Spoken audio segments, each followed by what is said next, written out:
Šiandien mūsų tema yra duomenų nutekėjimo prevencija su atnaujintu SafeTIC sprendimu. Beje, mano vardas yra Gediminas Mikelionis, esu Multimax pardavimų inžinierius.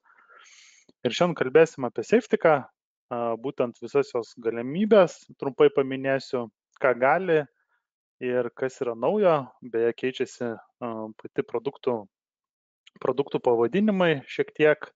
Atsiranda naujų labai stiprių funkcijų, kurios gali pagelbėti incidentuose, tyrimuose, kur galėtų nutekėti mūsų duomenys, kokie jie, tai šiek tiek plačiau eigoje. Taip pat visos sesijos metu galite užduoti klausimus, pasistengsiu atsakyti iš karto. Jeigu taip nutiktų, kad iškart negalėčiau atsakyti, tai tiesiog susieksime su jumis elektroniniu paštu. Tai, manau, galime pradėti. Taip, tai pirmiausia, galbūt norėčiau pradėti nuo naujienų. Paskutiniausia SafeTIC versija yra 9.8 ir ši versija iš tikrųjų duoda mums labai daug naujienų, naujų funkcijų, patobulinimų ir labai trumpai jas paminėsiu. Tai visų pirmiausia, keičiasi produkto linija. Seniau buvo, tai iš esmės 6 metus pati produkto linija visiškai nesikeitė.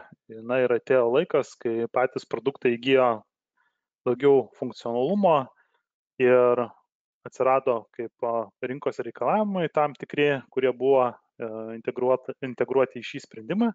Taigi atėjo pats toks natūralus poreikis ir pakeisti produkto liniją. Seniau buvo SafeTIC Auditor ir SafeTIC DLP sprendimai, tai iš esmės tik tai 2 sprendimai. SafeTIC Auditor galimybė stebėti ar ne, kaip vyksta darbas su duomenimis, tai yra taip pat tas pats vartotojų stebėjimas, produktyvumas, neproduktyvumas. SafeTIC DLP tai yra jau galingesnis įrankis, kuris suteikia galimybę mums ne tik stebėti visą duomenų judėjimą organizacijoje, tačiau ir taikyti politikas, kaip galima elgtis su vieno ar kito tipo duomenimis. Na ir šalimais buvo galimybė pasimti tokį kaip pluginą SafeTIC Mobile, dar kitaip gerai žinomas Mobile Device Management sprendimas, mobiliųjų įrenginių valdymas centralizuotai, kai turime galimybę taikyti tam tikrus apribojimus, saugumo politikas įvairias, kaip galima tais įrenginiais naudotis ir panašiai. Na ir šiandien turime naują produktų liniją, kuri šiek tiek išsiplėtė pagal rinkos reikalavimus ir puikiai suprantam dėl ko.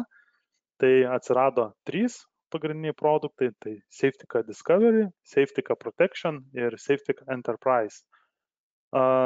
Iš esmės, kiekvieną organizaciją pagal poreikį ir išgirdome atsiliepimus ir pasistengėme sudaryti tos paketus tolygiai pagal pačius reikalavimus. Pagal atsiliepimus, tai SafeTIC Discovery iš esmės panašus į SafeTIC Auditor, tik tai SafeTIC Discovery leidžia stebėti ne tik produktyvumą, ne tik darbą su failais, bet netgi ir apsibrėžti konkrečiai jautrius failus. Tai reiškia, mes galim išskirti iš daugybės duomenų savo organizacijai mums jautrius failus ir matyti darbą konkrečiai tik su jais, kas supaprastina visą tą stebėjimą ir žymiai paprasčiau surasti pavojingą incidentą su jautriais duomenimis ir tiesiog žiūrėti jį tyrinėti. SafeTIC Protection, tai SafeTIC DLP analogas, tačiau šioje vietoje jau yra ir daugiau funkcijų. Eigoje paminėsiu shadow kopijos funkcionalumą, tai yra kopijų darimas, kaip taisyklė yra pažeidžiama. Failas tiesiog yra daromas kopija, jautraus duomens kopija yra daroma pačiam galiniam įrenginyje ir esant incidentui, administratorius, valdytojas SafeTIC'os gali atsiųsti tą failą ir peržiūrėti, ką savyje jis turi, ar turi jautrių duomenų ar ne, ir spręsti, ar būtent politika buvo pažeista ar ne. Na ir atsirado trečias produktas, tai jau SafeTIC Enterprise, kuris iš esmės turi daugiau galimybių, tokių kaip 2 Active Directory integracija. yra galimybė taip pat integruoti su Office 365 FortiGate sprendimais, FortiMail, FortiGate ugnesinę. Ir šitoje vietoje mes galime praplėsti labai smarkiai SafeTK funkcionalumą. Na, tas ypatingai galioja būtent didelio dydžio įmonėms. Na ir apačioje mes matome jau nebe vieną SafeTK mobile device managementą, tačiau prasideda ir SafeTK user entity behavior analysis. Tai iš esmės su visais produktais yra galimybė įsigyti papildomą priedą, sakykime, modulį, kuris leidžia stebėti daugiau vartotojus. Šiandieninis poreikis yra be galo didelis ir iš esmės tas modulis, na, sakykime, yra kaip labai didelis poreikis dėl COVID situacijos, dėl to, kad dauguma darbuotojų su darbiniais įrenginiais tiesiog dirba namuose. Na ir šitoj vietoje jisai tiesiog parodo, kaip mūsų darbuotojai dirba, tai ar jie yra produktyvūs, neproduktyvūs, konkrečiai išskiria vartotoją ir parodo, kaip jisai elgesi tiek su failais, programom, puslapiais ir panašiai. Tiesiog bendra tokia analizė. Na ir SafeTK Mobile, ką ir prieš tai buvo galima įsigyti, tai papildomai prie šių produktų buvo galima sujungti ir Mobile Device Managementą, su kuriuo galima valdyti įmonės mobiliuosius įrenginius. Tai tokia naujoji produktų linija. Taip, čia dar kartą labai trumpai, tai yra SafeTK Discovery išsamus įmonės auditas, ar ne, matysime, sakykime, bendrą vaizdą, tai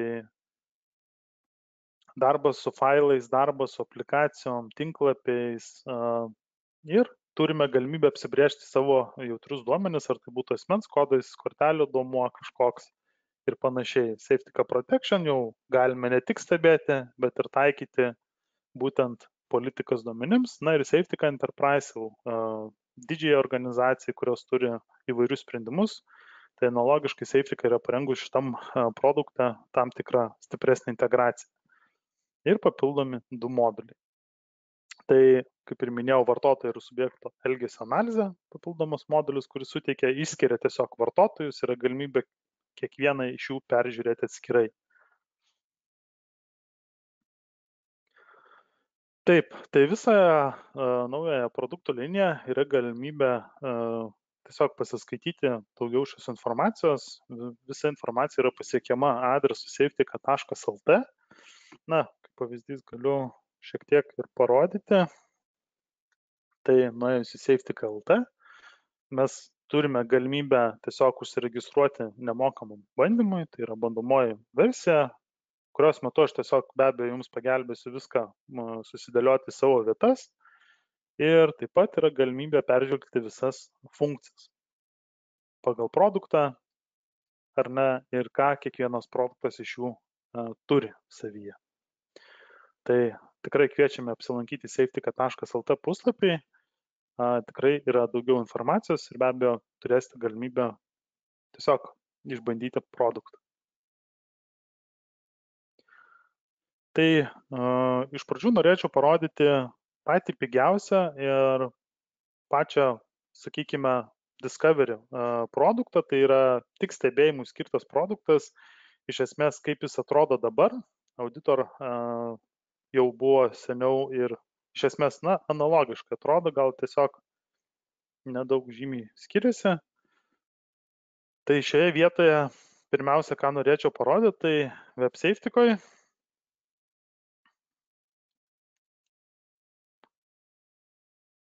Kaip tas visas atrodo WebSafeTK-oj.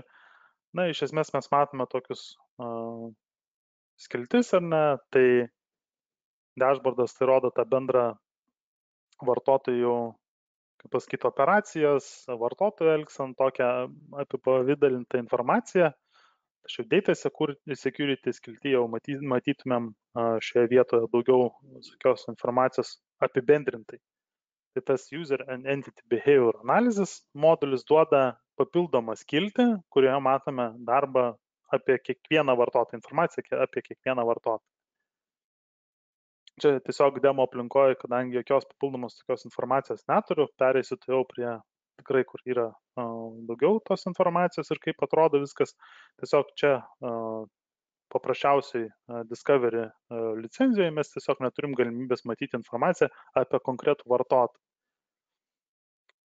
SafeTech konsoliai, taipogi Discovery moduliai, mes turime galimybę informaciją matyti apie įrenginius, spausdinimą, tinklo srautą, darbą su elektroniniu paštu. Na ir pagrindinis akcentas, ką SafeTech ir bazuojasi, sakykime, tai yra darbas su failais, kas yra labai svarbu. Ir function settings dabar atsirado, kuo skiriasi nuo auditor, tai atsirado galimybė apsibrėžti jautrius duomenis ar ne, outgoing data. Ir šitoje vietoje mes galime apsirašyti, ar tai būtų asmens kodas, raktažodžiai kažkokie, galbūt jūsų organizacijai duomenis, kažkokie failai, dokumentai yra siunčiami su žymomis ir tas žymas galime apsirašyti ir taip detektuoti kaip jautrius duomenis. Tai taip labai supaprastintai atrodo Discovery modelis, Discovery produktas. Tai papildomai, kas atsirado dar naujo, tai yra patobulintas incidento aptikimas, jautrių duomenų aptikimas tinklo vietose, tai labai detaliai aptinka network share, dar kitaip network file shares, iš esmės, kur tie failai paimami, kur keliauja ir SafeTech geba atvaizduoti tuos visus kelius. Taip pat atsirado galimybė apsirašyti failus, kurie yra tiesiog pagal plėtinį, ar tai būtų PDF, Wordiniai, tiesiog pagal failo atributus. Jeigu yra naudojamas 365, taip pat SafeTech norėčiau priminti, kad SafeTech labai smarkiai dirba su 365, tai reiškia, yra galimybė integruoti net į 365 paštą ir mes galime matyti susirašinėjimą, kuris yra debesyje. Lygiai tas pats galioja ir SharePoint'ui, arba, ir dabar atsirado tiesiog aptikimas Zone Information Protection Classification labeliai in encryption documents, tai yra galimybė nusistatyti aptikimą būtent ir Azure. Naujų duomenų aptikimo kanalai MacOS sistemoms norėčiau priminti, kad šiuos metus taip pat SafeTech skiria labai glaudžiai implementaciją į integraciją į MacOS įrenginius. Ir dabar galima matyti vis daugiau ir daugiau su kiekvienu atnaujinimu. Tai būtent darbas su failais, su aplikacijom, tinklapiais ar ne, tai tas MacOS sistemoms irgi skirta SafeTech yra galimybė tą visą stebėti, visą darbą su failais. Taip pat atsirado labai svarbi funkcija ir tarp kitko Lietuvoje gavome labai daug užklausimų dėl to, tai yra shadow copies, dar kitaip vadinama, tiesiog failų kopijavimo, kopijos padarimo incidento failo, kas reikštų, kad jeigu vartotojas bando pažeisti politiką su tam tikrų duomenių, kuris turi galiojančią taisyklę SafeTech, tai iš esmės SafeTech padaro kopiją to failo ir administratorius turi galimybę atsisiųsti iš galinio įrenginio ir peržiūrėti tą jautrų failą, su kuriuo buvo pažeista duomenų politika. Na ir papildomai tiesiog failo operacijų apsauga, reiškia Windows Portable įrenginiams, nes vartotojai labai dažnai jungia ar telefonus, ar kitus įrenginius, kurie įeina į Windows Portable devices ir SafeTech yra galimybė tiesiog apriboti tos failo operacijas. Papildomai noriu priminti, tai tie, kas iš jūsų turi SafeTech, yra galimybė web SafeTech susigeneruoti labai geras ataskaitas, kurios yra padarytas pačios SafeTech predefinintas, taip kitaip vadinamas, sakykime, yra galimybė pasižiūrėti, kurie vartotojai dirba iš namų, security auditas, elgesio analizė, kaip vartotojai lankosi, kur lankosi, duomenų saugumas, kaip tie patys duomenys keliauja. Tai visas tas ataskaitas tikrai rekomenduojam išbandyti ir peržiūrėti, galbūt bus naudingos.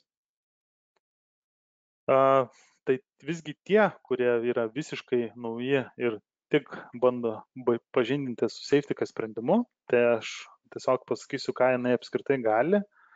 Tai Safetika gali stebėti tiek failų dalymasi, tiek vartotojų lankymasi tam tikrose portaluose, ar ne, jeigu failus bando siūsti kažkur į tinklapį, ar tai būtų WeTransferis, ar tai būtų Facebookas, tai Safetika šitoje vietoje tikrai tą gali puikiai detektuoti ir analogiškai sukurti taisyklę, ar failas gali ten patekti. Taip pat darbas su elektroniniu paštu, ar tai būtų webmailas, tai reiškia ar Google, Microsoft 365 webinė platforma, ar tai būtų tiesiog tas liaudiškai vadinamas lokalus klientas, ar tai būtų Outlookas, vėlgi Thunderbirdas ir kiti klientai populiariausi yra palaikomi ir Safetika šioje vietoje gali stebėti tiek susirašinėjimą, tiek taikyti saugumo politikas duomenims, reiškia, kurie failai gali išeiti, kurie ne, į kokius domenus gali išeiti ir panašiai. Demo aplinkoje aš parodysiu, kaip tai visą atrodo iš šono. Taip pat jungtis tai būtų FTP, FTPS, iš esmės tuos visus irgi stebi. Į tinklapių kelimą taipogi tiek stebi, tiek yra galimybės taikyti politikas. Nešiojamos laikmenos, tai Safetika suteikia galimybę, yra toks kaip device kontrolas, įrenginių kontrolė, kuri leidžia valdyti mūsų visos organizacijos išorinius įrenginius. Ar tai būtų atminties kortelės, USB kietieji diskai, iš esmės nesvarbu, viskas, kas jungiasi prie mūsų galinio įrenginio. Tai visą tą mes galime apriboti ir galime whitelistint arba blacklistint, iš esmės tos sąrašus, kaip jau pagal pageidavimą galime pasidaryti. Papildomai Safetika suteikia galimybę, sakykime, kontroliuoti spausdinimą ir dauguma įmonių perkasi papildomą programinį įrangą, kad skaičiuotų pačius spaudus. Tai Safetika gali skaičiuoti spaudus ir gali apriboti spausdintuvus ir netgi galim nurodyti kvotas, kiek vartotojai gali bendrai atsispausdinti.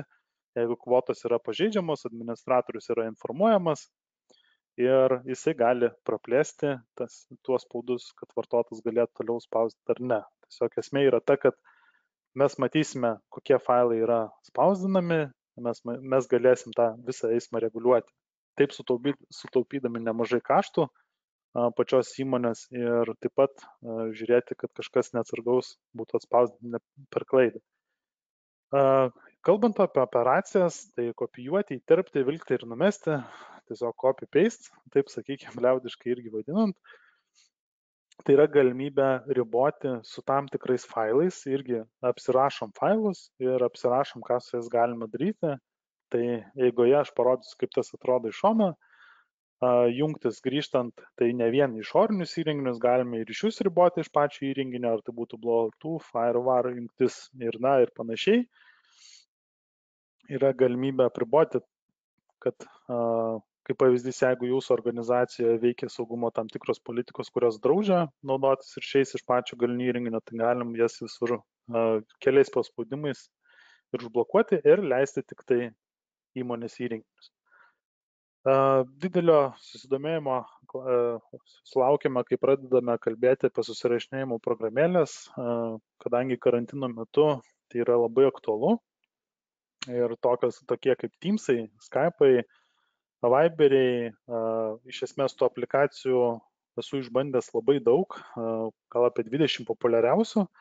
Ir Safetika gebėjo stebėti tiek išsiunčiamus failus tomis aplikacijomis, tiek kontroliuoti tos failus. Tai reiškia, pagal mano nustatytą politiką, jie galėjo būti išsiunčiami arba ne. Viskas priklauso nuo jūsų poreikio, bet Safetika tikrai puikiai veikia šitoje vietoje. Ir jeigu jūsų organizacijoje veikia Microsoft Office 365, labai paprastai tai yra galimybė audituoti būtent Exchange'ą, SharePoint'ą, kaip ir minėjau, patį susirašinėjimą debesyje, yra atliekamas šiokia tokia integracija su pačia Safetika ir Safetika iš debesies persiduoda pas save į konsolę ir pasiema tus duomenis ir geba tinkamai atvaizduoti tą visą informaciją. Na ir labai kitas svarbus akcentas, tai yra debesyje. debesyje iš esmės dabar jau be jos niekaip, tačiau vis tiek kažkokia kontrolė turi būti ir Safetika tikrai puikiai geba stebėti visą tą eismą su debesijom, ar tai būtų OneDrive'ai, Google Drive'ai, Dropbox'ai, SharePoint'ai, apskritai bet koks failų perdavimo kitas kanalas. Ir jeigu vartotojas naudoja kažkokius nežinomus įrankius, tai tas labai greit pasimato Safetikoje, nes mes turime galimybę ten viską kuo puikiausiai galimybę išsifiltruoti ir tiesiog pasimato. Ir dažniausiai, mūsų rekomendacijos yra tai pačioje organizacijoje apsibrėžti, kokius sprendimus galima naudoti ir tais sprendimais naudotis konkrečiai.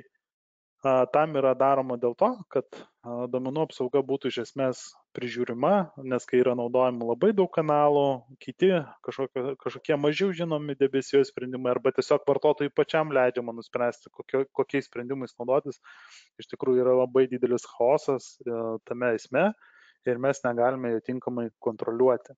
Tai yra labai svarbu, nes būtent tie netyčiniai nutekinimai ir nuteka tais kanalais ir administratorius iš esmės nustamba, kai randa kažkokį mažiau žinomą debesijos sprendimą, ar tai namų vartotojams skirtą, nenupirktą, nelicenzijuotą kažkokį produktą ar ne, besinaudojant organizacijos renginyje. Tai labai svarbu tą riboti. Tai tiek geba, labai trumpai tiek geba Safetika ir dar daugiau. Tam tikrų funkcijų nepaminėjau, bet demo aplinkoje parodysiu. Norėčiau papildomai priminti, kad visos sesijos metu yra galimybė užduoti klausimus. Tai kitas klausimas labai paprastas ir kaip tai veikia. Tai Safetika yra ganėtinai klasikinė konsolė, kuri veikia mūsų vidinėme įmonės tinkle, mūsų viename iš pasirinktų serverių, į kurį diegiame Safetika.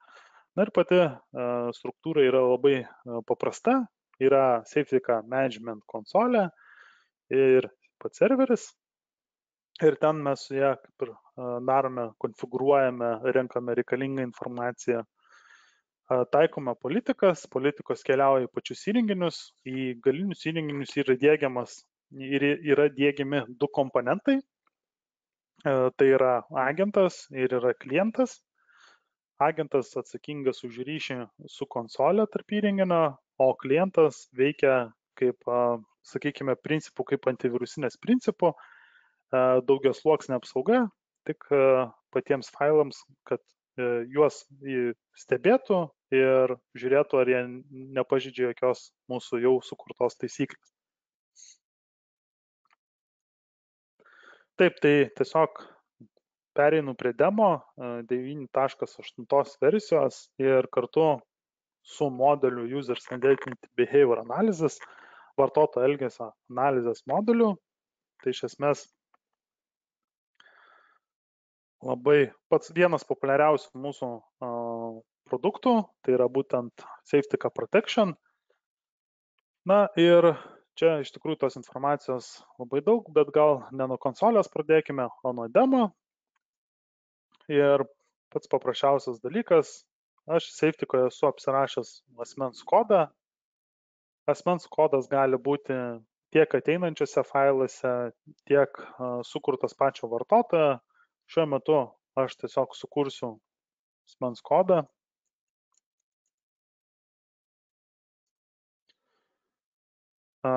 Asmens kodas, kiekvienas skaičius turi kažkokią reikšmę ar ne, pagal tai ir apsirašau, taip pat tie skaičiai yra riboti kai kuriuose vietose ar ne, kai kur gali būti tik tai 0 arba 1, pradžia gali būti ten irgi analogiškai kitam tikro skaičiaus. Na ir šitoje vietoje aš tiesiog saugau ir turiu sukurtą asmens kodą. Ir kaip ir minėjau, Safetikos klientas, kuris veikia nematomai, jo tiesiog kažkur prie laikrodžio nėra, tačiau patys servizai veikia ir detektuoja, kad šis failas yra pažymėtas, nes turi asmens kodą, kuris atitinka taisyklėje. Na ir šitoje vietoje galime pabandyti pažeisti tam tikras taisyklės.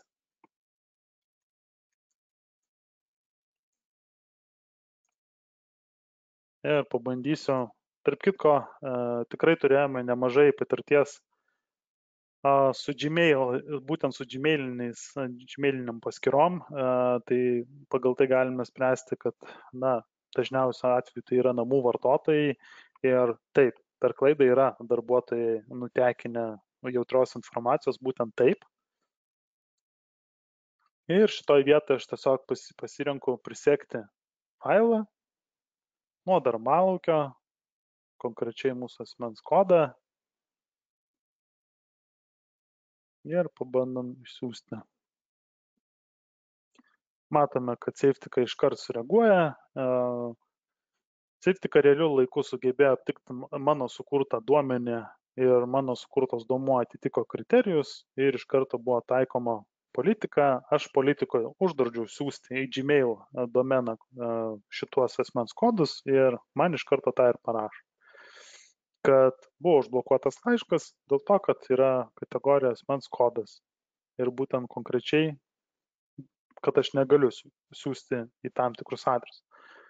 Tačiau jeigu aš tuomet jau, kai vartotojas pasitaisau ir įvedu patikimą domeną, domenas yra pridėtas, pasakykime taip, whitelistintas, įdėtas į sąrašą, kai leidžia man siūsti, paprastai veikia įprastai, tiesiog jokios žinutės nėra išmetama kažkokia žinutė, tačiau aš kaip vartotojas galiu ir vėl pradėti sukčiauti ir galvoju, jeigu failas taip išsiuntė ir failą man neleido prisekti, tai gal man išeis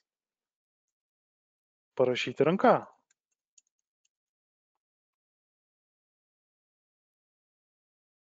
Taip.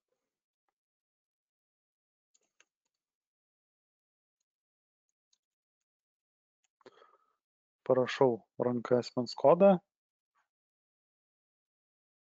tačiau net ir taip sukčiauti nepavyks, nes SafeTika geba aptikti realių laikų asmens kodą arba kitą jūsų norimą raktažodį arba reguliariai išraišką, kadangi asmens kodas yra labiau reguliarioji išraiška, tai ją taip ir reikėtų apsirašyti. Tas pats galioja ir failams. Failams konkrečiai mes galime nurodyti konkrečią failų vietą, kaip tas failas gali judėti ir kitur jisai negali judėti. Tai vat, pavyzdžiui, mes galim failus tam tikrus talpinti tik vienoje vietoje, kitur ne. Tai analogiškai. Tai tiek iš pačio demo, iš esmės tiek tas galioja ir susirašinėjimo aplikacijose, SafeTika iškart geba nustatyti, ar tas failas gali būti siunčiamas ir parodysiu, kaip ta taisyklė atrodo iš šono. Grįžkime prie SafeTika konsolės, tai būtent šioje konsolėje nusistato iš esmės visi tie nustatymai ir labai trumpai nueinu į data kategorijas. Ir aš čia iš visų taisyklių, iš duomenų kategorijų, kurias nusirodžiau, matau asmens kodas. Spaudžiu, noriu peržiūrėti, kaip atrodo ta taisyklė. Aš matau tiesiog, kur gali būti tas asmens kodas, tai jisai gali būti visur. Ir asmens kodas atrodo štai taip. Reiškia, jį galima ir optimizuoti. Parašyti, taip, gavome klausimą, o jeigu mes išsiųsime asmens kodą su tarpeliu per vidurį, tada SafeTika neblokuos. Iš esmės, šiuo metu taisyklė yra pas mane padaryta, kad jinai neblokuotų, bet tikrai yra galimybė apsirašyti, kad su tarpeliais taipogi blokuotų.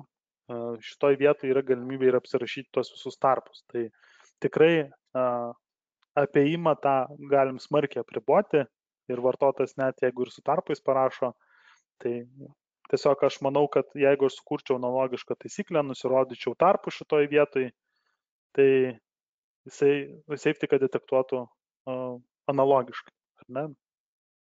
Gal reikės papildyti ir kitą kartą pademonstruoti plačiau. Tai taip atrodo asmens kodas. Jeigu mes kūrėme, kaip pavyzdys, data kategorijos skilty mes nusirodome, kas yra jautrus duomenis. Tai gali būti, kaip pavyzdys, pirmo opcija sensitive content, tai būtent pagal turinį. Ir kaip minėjau, tai gali būti jūsų įkelti žodynai iš tekstą, gali būti algoritmai, reguliariosios išraiškos kaip asmens kodas. Kita opcija yra nusirodyti existing classification, gal mažiau naudojama, tačiau pagal metaduomenį iš Wordinio failų išsitraukti. Ir gali būti, kad atėjęs failas į mūsų organizaciją, jis iš karto taps jautrus, nes turės atitinkantį metaduomenį. Tačiau šis labai retai naudojamas. Kitas yra context rules. Tai yra galimybė apsibrėžti pagal aplikaciją. Pavyzdžiui, iš Rivilės išeinantis failas arba iš Wordo išeinantis failas automatiškai safetykos tampa jautriu ir yra taikomos politikos. Gal šitą opciją žvelkim plačiau, nes tikrai verta. Kaip ir minėjau, per aplikaciją failas išeinantis iš aplikacijos tampa jautriu, ar tai būtų CAD, ar tai būtų Office aplikacijos, iš esmės čia jau kiekvienos organizacijos norai. Web rules, tai ar tai būtų CRM-as, intranetas, kažkokios vidinės platformos, iš kurios išeina, pavyzdžiui, sugeneruotas mums jautrus failas, ypatingai aktualu draudimo bendrovėms, advokatų kontoroms, kai iš tikrųjų dirbama yra su milžiniškais duomenų kiekiai, jautriais duomenų kiekiais ir dažniausiai yra naudojamos webinės platformos šitoje vietoje, tai mes galime nusirodyti, kad failai visi ateinantis iš tam tikros webinės aplinkos yra jautrus ir nusirodyti konkrečiai adresus. Jeigu kažkas yra lokalaus, tai gali būti pašto, ne pašto, o failų serveriai, FTP, dažniausiai būna failų serveriai organizacijose, nes dauguma organizacijų turi susikurti konkrečią nuorodą, įdėti būtent čia. Reiškia, visi failai esantis failų serveryje arba tam tikras katalogas gali būti jautrus ir jeigu vartotojas ima failus iš to katalogo, tai safetyka ir atvaizduoja. Safetyka tiesiog rodo kelią nuo iki, galėsiu parodyti, kaip tas atrodo šonu. Taigi, kaip mes jau turime apsirašę tam tikrus jautrus duomenis, kitas žingsnis mūsų yra DLP policies skiltis ir čia jau mes nusirodome, kaip su tais failais galima elgtis. Tai šiuo atveju su asmens kodo politika aš tiesiog pažymėjau, kad režimas blokuoti ir ką konkrečiai blokuoja, gal tada konkrečiai edit galim padaryti ir peržiūrėti konkrečiau tą politiką. Tai nebūtinai galima blokuoti, galima padaryti, kad vartotojas, kad safetyka užlogintų visą veiksmą, tačiau patį vartotoją įspėti, kad tai yra jautrus duomuo ir kartais to užtenka, nes vartotojas permasto 2 kartus ir jisai galbūt, kaip minėjau, tą atvejį su Gmailu, nes tikrai tuo atveju nemažai pasitaiko, yra galimybė, kad jis gautų tą pranešimą ir tada jisai permasto, tai aš tikrai Gmailą įrašiau ir jis pasitaiso ir išsiunčia tvarkingai. Tai tas blokavimas iš esmės nėra kartais išeitis, gal sakykime, užtenka to įspėjimo vartotojų. Taip pat čia nusistato shadow kopijos funkcionalumas, debesijos sprendimą ar ne. Jeigu galima naudoti, mes galime net nusirodyti, kokį sprendimą naudojame, kokiais sprendimais galima siūsti. Dažniausiai tai būna OneDrive, SharePoint'ai, labai plačiai naudojami organizacijose. Jeigu galima išsiųsti failą, mes galim blokuoti konkrečiai arba nusirodyti, kokius puslapius siūsti. Jeigu organizacijoje yra dirbama per web paštą, tai per tą patį Gmailą ar 365 iš pačio webo, iš pačio tinklapio, tai yra galimybė nusistatyti, ar gali įkeldinėti failus ten konkretų. Kaip ir minėjau, failų yra galimybė uždėti tą tokį konkretų kelią ir kitur jisai negali eiti. Jeigu galima įkelti, kur jį galima įkelti ir safetyka turi save zonas, analogiškai kaip kitose centralizuotose sprendimuose, mes turim galimybę susikelti savo patikimo zonas, ten gali būti domenai, spausdintuvai, išoriniai įrenginiai ir panašiai. Darbas su elektroniniu paštu, ar ne, tai kaip ir rodžiau pavyzdį, į Gmail aš negalėjau siūsti, bet į savo patikimą darbo domeną aš galėjau išsiųsti jautrius duomenis. Susirašinėjimo aplikacijos, išoriniai įrenginiai lygiai taip pat, tam tikros zonos egzistuoja ir irgi galime įkelti. Spausdinimas, ar tai virtualus, ar iškart į spausdintuvus tam tikrus. Ir aišku, mes galim nusistatyti, kokiais spausdintuvais galima spausdinti. Clipboardas, labai paprastai kopijavimas, copy-pastas, ar galima iš atminties jį kažkur įkopijuoti. Na, kas labai paplito per COVID karantiną, tai yra screeną, tas paėmimas irgi, ar galime apskritai nuotraukas daryti tam tikrų failų, jeigu jie jautrus ar vartotojai. Aišku, ta galimybė išlieka paimti nuotraukas būtent telefonu, tai šitoj vietoje mes niekaip kitaip neapribosim, tik su mobile device management sprendimu arba kitų kažkokių sprendimų, tai šitoj vietoje patys vartotojai vis tiek sukčiavimo galimybę turi ir gali tas nuotraukas paimti su telefonu ir apsaugoti šitoj vietoje sunkiai pavyks. Tai kai turime tą DLP politiką, tai viskas to ir reikia, kad pati apsauga įsigaliotų ir veiktų. Ir DLP log skilty, na ir šitoje vietoje jau mes matome iš tikrųjų tų pažeidimų.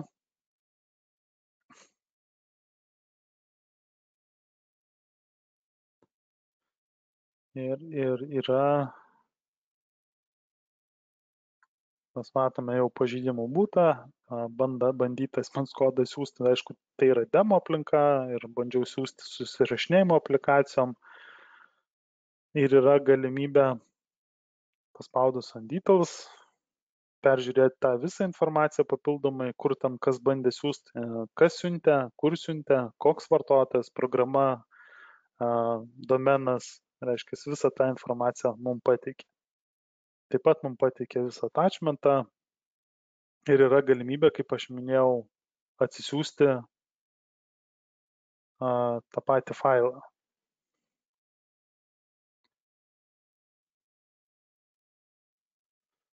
Na, paprastai, kaip ir minėjau, DLP log skilty mes pasispaudžiame atsisiųsti shadow kopijas, mus būtent nukreipia information collection ir pavyzdys aš čia tiesiog siunčiau ir yra galimybė atsisiųsti pasirinktą failą, rodo, kad atsiuntė konkrečiai laiškas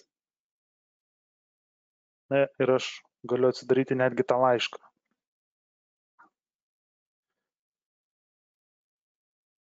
Ir matau, yra kažkoks attachmentas, ne? Na ir man tą attachmentą aš tiesiog galiu taipogi atsidaryti ir patikrinti, kokie duomenys yra.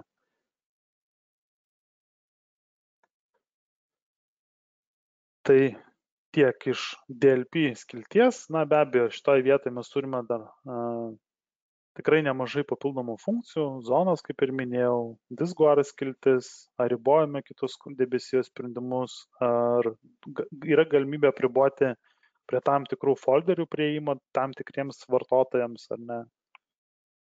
Device kontrolės, įrenginių kontrolė, tai būtent išorinių jungčių kontrolė, BitLocker galimybė šifruoti tiek vidinius kietuosius diskus, tiek išorinės laikmenas ir visa centralizuota konsolė būtent tampa safety, nes turim galimybę centralizuotai valdyti šifravimą. Tai taip atrodo protection modulis, discovery modulis, iš esmės susijungiam visą funkcionalumą, darbas su aplikacijom, stebėjimas ir tų pačių įrenginių, tinklapių, spausdinimas, tinklos rautas, darbas elektroniniu paštu ir kas svarbiausia, darbas su failais. Na, šioje vietoje pats fiksavimas rodomas, kokie vartotojai dirbo su kokiom programom, kiek laiko praleido, kokios kategorijos jų. Jeigu kategorijos yra nežinomos, mes yra galimybė jas priskirti. Ir tai daroma labai paprastai. Tiesiog kiekvienoje organizacijoje yra vis skirtingos aplikacijos, jas priskiriam ir tuomet safety atvaizduoja tinkamiau. Darbas su išoriniais įrenginiais, kokius įrenginius prijungia, įskaitant ne tik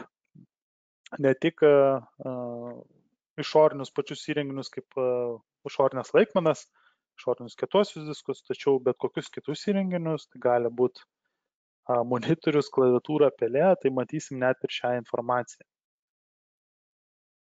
Darbas su puslapiais labai paprasta, fiksuoja tai būtent title, puslapio pavadinimas ar ne, kategorija, kurią esame priskyrę naršyklę, na ir pats adresas. Tai į adresą mes galimybę turim patekti, jeigu nereikalauja pačių prisijungimų, tai mes matysime tą visą informaciją.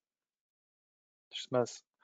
Ir norėčiau pabrėžti, kad visa ta informacija yra matoma tiek galime stebėti per vieną vartotoją, tiek ir pačius apribojimus galime taikyti per vieną vartotoją, tiek per grupę, per visą medį. Taip pat yra integracija su Active Directory ir kaip mes matome, tai yra panašiai kaip čia. Spausdinimas, kaip ir minėjau, konkrečiai su kokiais spausdintuvais, ką spausdino, kiek spausdino, tai tų pačių resursų taupimas, Safetika suteikia galimybę skaičiuotis, jeigu yra poreikis ir patį spausdinimą. Tinklo srautas, kur dingsta mūsų visas tinklo srautas, yra galimybė, Safetika stebi visos tinklo plokštės siunčiamų gaunamų tiesiai į programą skaičių ir tinkamai atvaizduoja būtent gavimą išsiuntimą tam tikras programas. Darbas su elektroniniu paštu. Tai tiek 365, jeigu yra įjungta integracija, tiek lokalūs klientai gebės atvaizduoti jum visus laiškus, tai kokie laiškai buvo išsiųsti, gauti, kokios programos. Tai tiesiog pavyzdys.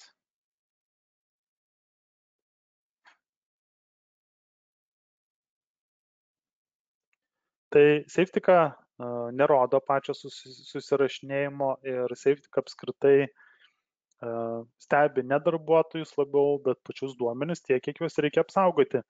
Ir susirašinėjimo pačio nėra, tačiau mes matome siuntėją, gavėją, attachmentą, jeigu tokių buvo.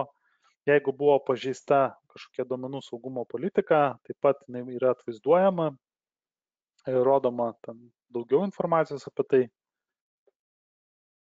Na, svarbiausias sritis yra, sakykime, Safetikoje tai darbas su duomenimis, failais, kitaip vadinamis. Čia jau fiksuojama viskas. Nuo ištrintų, pervadintų, sukurtų, kopijavimo veiksmai, atsisiuntimas iš puslapių. Tai visas apskritai darbas yra fiksuojamas, bet kokie failai atsisiusti yra fiksuojami ir mes matome tiesiog, kokie vartotojai atsiuntė, iš kur atsisiuntė, failo pavadinimas ir panašiai. Jeigu shadow kopija įjungtas ir yra tam tikra duomenų kategorija, tai taipogi analogiškai yra galimybė atsisiųsti tą failą ir patikrinti, ar jis neturi jautrių duomenų. Tai taip atrodo Safetika. Kaip pačioje pradžioje rodžiau tiesiog supaprastintą produktą, Discovery produktą. Šioje vietoje mes turim galimybę naują skiltį matyti, kadangi tai yra su priedėliu ir behavior analysis. Na ir šitoje vietoje iš tikrųjų mes matome informaciją apie mūsų darbuotojus, tai labai iš tikrųjų naudinga vadovui arba tam tikriems skyriams. Iš esmės, kaip mes galim pasimatuoti, kai darbas vyksta iš namų ir šitoje vietoje tas yra suteikiama būtent iš Safetika pusės visa informacija, kiek vartotojai kur praleido, produktyvumo procentas. Kaip ir minėjau, labai svarbu tos visos kategorijos suskirstyti, top and productive activities, kokie vartotojai yra ir panašiai. Kiekviena organizacija atsispindi šiek tiek kitaip, nes yra naudojamas kitokios sistemos, tam tikri puslapiai, tai visą tą reikia, aišku, tą integraciją reikėtų atlikti. Vartotojų aktyvumas pagal konkrečiai vartotoją ir kiekvienoje vietoje mes matome filtrus, tai filtrai iš esmės leidžia mums įsifiltruoti mums aktualią informaciją ir ją peržiūrėti. Na ir be abejo iš karto blokuoti, jeigu yra poreikiai. Tendencijos, kur koks vartotojas praleidžia daugiau laiko, tikėtina, kad yra darbuotojų, kurie turi dirbti su Facebook'u, su kitais socialiniais tinklais ir kiti galbūt nelabai, tai šitoje vietoje viskas ir pasimato. File hostinimas, kas daugiausiai iš vartotojų hostina kažkur. Jeigu poreikis yra darbo paieškai, taip pat ir darbo paieška yra galimybė stebėti, apsirašant pačius tos lietuviškus puslapius kaip kategoriją. Na ir vėl atitinkamai.